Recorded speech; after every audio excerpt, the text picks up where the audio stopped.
Emergency services are taking part in a major exercise to replicate serious flooding across South Wales. Exercise Polygon has set different scenarios, including people trapped in homes in a flooded Cardiff and concerns over high water levels at the Pontsticill Dam above Merthyr Tydfil. As well as fire and rescue, police, lifeboat and ambulance crews, mountain rescue and the RSPCA are involved. The first exercises took place on Tuesday evening. The operation involves 15 organizations who make up the Joint Emergency Services Group, JESG. It is taking place across Newport and Cardiff, at Cosmeston Lakes in the Vale of Glamorgan and on the River Ogmore in Bridgend to test a suitable emergency response across the area. Other scenarios include reports of a partially submerged caravan and a person trapped under a horse in the mud with the tide rising.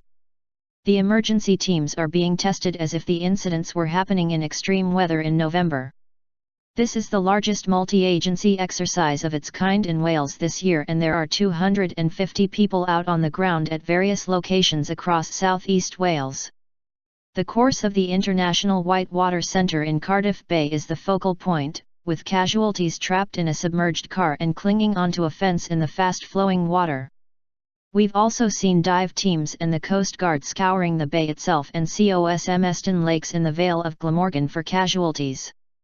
Those taking part in the exercise say it's an invaluable opportunity to bring the different organizations involved in the response to an emergency situation together to practice dealing with flooding on a large scale. Back in the winter of 1979, 3,000 homes were affected and hundreds evacuated in the riverside and Canton areas of Cardiff after the River Taff burst its banks. The city spent £3 million on flood defences in the aftermath, while 20 years later the barrage offered further protection. Currently, just over 5,000 homes in the city are considered to be at risk of flooding during low-risk events. People are asked to look out for #Polygon on social media.